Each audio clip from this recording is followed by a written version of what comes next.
Hello guys, welcome to my channel, and this is going to be a quick Polaroid painting with very few colors. Hope you enjoy it. I go by the name watercolor.illustration.letter on Instagram, where I have many more paintings. So yes guys, we are onto our sunset beach painting, and it is going to be very simple. We will start with a horizon line, and below the horizon line there would be water, and above the horizon line there would be sky. We are using 4 brushes, that is half an inch flat brush from Princeton, 2 silver black velvet brush size 4 and size 8, and the last is the Escoda brush size 6. We start with the red color from the top. You can go with any red that is available on your palette. You do not need to go with the scarlet red that I am using for this painting, and then you have to go with the Winsor orange or permanent yellow deep, whatever is available with you. You will always observe that I have 2 jars of water available with me. One would be for the clean supply, just the way I am doing right now, and the another would be for washing my brushes. You will always observe that I keep a bit of gap between the yellow and the purple, because it would give you a muddy effect otherwise. So always keep a small gap and then go with some clean water to blend it well.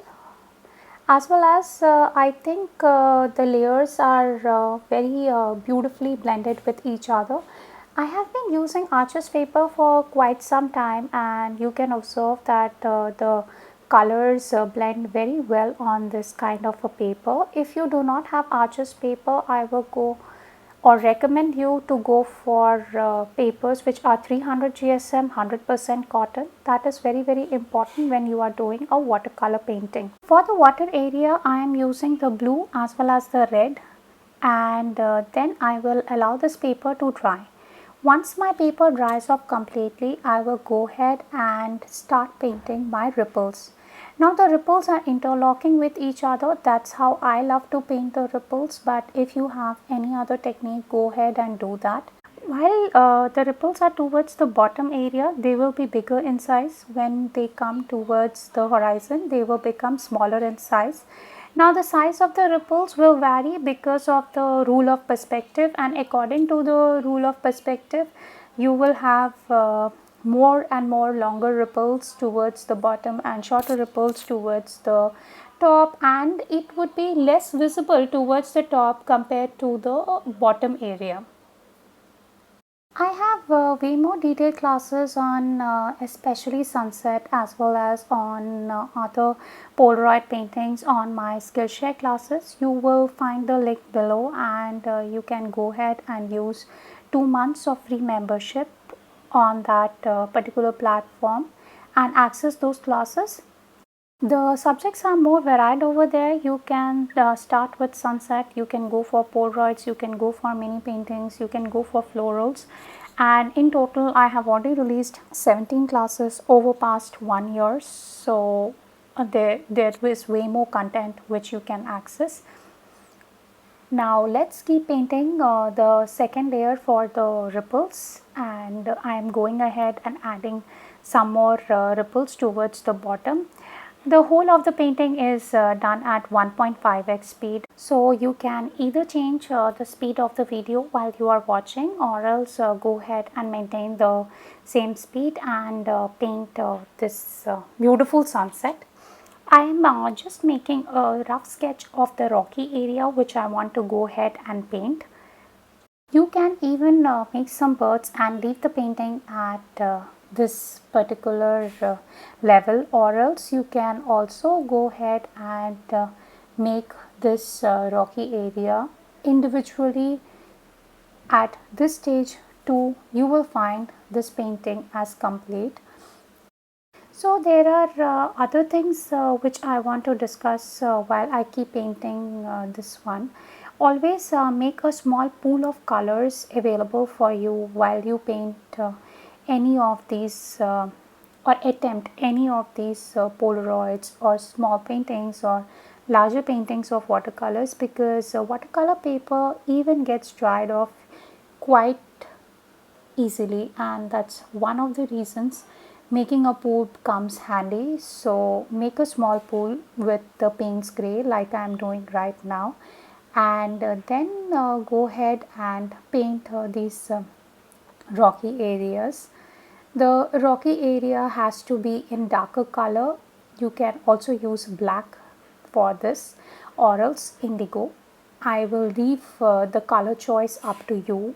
There is no particular color that you need to use for painting this part, and therefore just keep applying the same saturation of color in all the areas. Painting smaller areas is always beneficial because you can always utilize your paints properly. You might end up spoiling the initial one or two paintings while you are practicing, and you can even reduce the paper wastage in that case, as well as the paints wastage, because paints are pretty expensive if you are using artist grade paints, and in case you are not using artist grade paints, then it's still fine.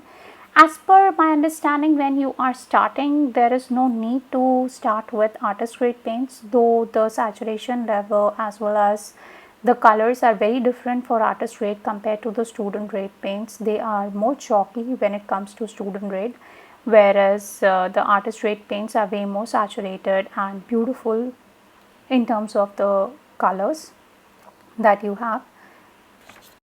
Finally, I will add a bit of reflection of this dark area, that is your rocky parts, onto my water, and add a few ripples here and there. It's not that I will add a lot of ripples, so be very sure it would be only a few, and then go ahead and add two beautiful birds for your painting. It just gives a beautiful look while you are finishing it off. I have taken a white gouache to paint my sun, which is setting. You can go for a white poster color, or else you can even go for any other white opaque watercolor. Once I have added the sun, I will just add a bit of yellow in it because the sun is setting and it's the evening time. Now let the whole of the paper dry off completely. This is a very important step while you are doing a watercolor painting. The rest, everything will fall in place. Take off your tape at an angle, and then you will get a finished beautiful painting with clean edges.